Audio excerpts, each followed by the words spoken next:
We've just about finished our spring drilling campaign and got on top of that. Now our attention turns to these habitat areas. So many fields we're taking out the odd-shaped corners and pieces of field.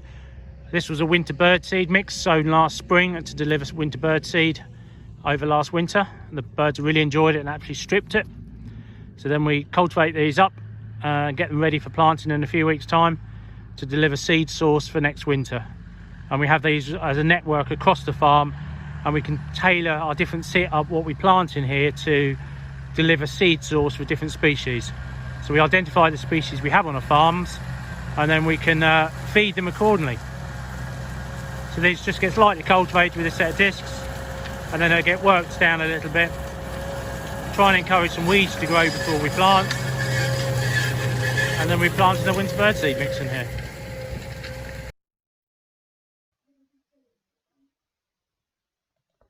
So this is an aerial view of one of our winter birdseed mixes, and this is about 3 weeks after drilling, so this will be at the end of June. We drilled the seed mixes in the middle of June this year, just waiting for that bit of wet weather that we got in the summer so that the seeds had the chance to establish. And this is a few weeks ago now, so this is a seed mix that is getting on for about 3 months old. And you can see it's just shot up. That's some fodder radish we've got there. You can see the mustard, you've got gold of pleasure, linseed, buckwheat, and there are all sorts of other things in there as well. Quinoa, phacelia, sunflowers, and there's a quinoa there. And the whole idea of this is to create a diversity of plants that provide a diversity of different seeds, and that means that we are going to provide for our diversity, the greatest diversity we can of birds. There's a sunflower there and a phacelia right next door to it.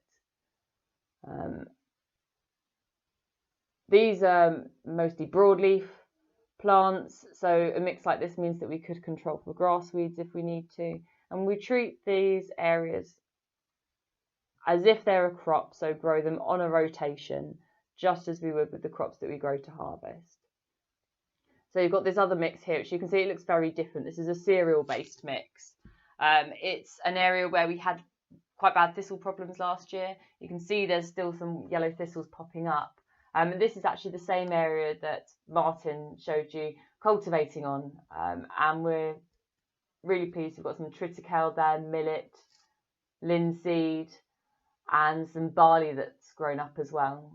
So those cereal crops, they should provide for things like yellow hammers and corn buntings, whilst the millet is actually quite good for tree sparrows and smaller seed-eating birds.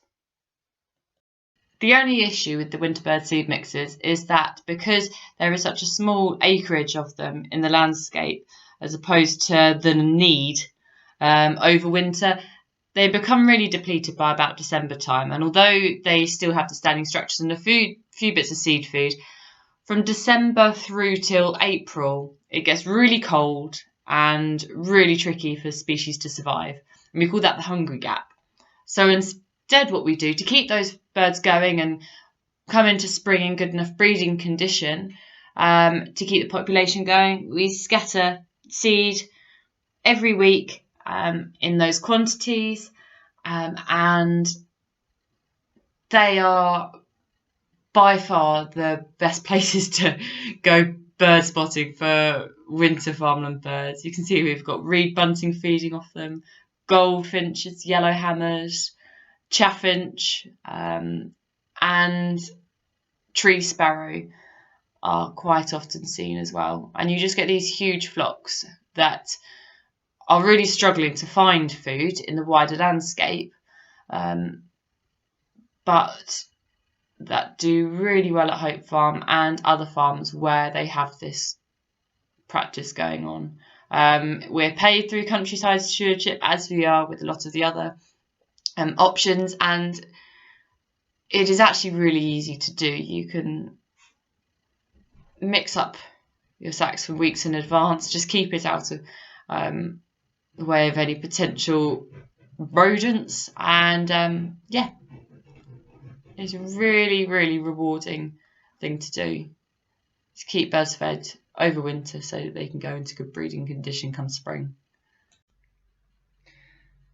So we have winter bird surveys that we conduct every year on the farm, and this means that we can look at the distribution of different bird species against the habitats that are in place. And so we've got the linnet hotspots where the big blobs are lots of linnets, smaller blobs, less linnets, and you've got the overwinter stubble in purple, and the blue, yellow and green areas are different kinds of winter bird seed mixes with different plants.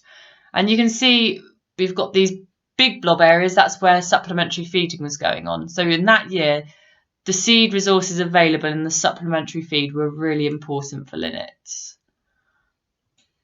And then we move on to the yellowhammers, lots more yellowhammers spotted. And they are in small numbers around the farm along the hedgerows, showing that there is food for them there, or shelter. Loads of yellowhammers using that overwinter stubble, which kind of reflects the more traditional habitat which you might find yellowhammers to feed on. Some using the supplementary feed areas, and some using the overwinter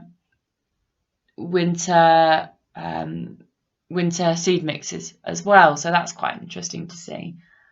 And then we move on to the reed buntings, and you can see loads of reed buntings using that winter bird seed mixes, a few using the supplementary feed areas, and quite a few using the overwinter stubble areas as well. So all in all, across those three, what should be common seed-eating bird species, or ones that eat seed food over winter at least, it just shows how important providing that food is for them to survive, because that is where you find the majority of them on the farm.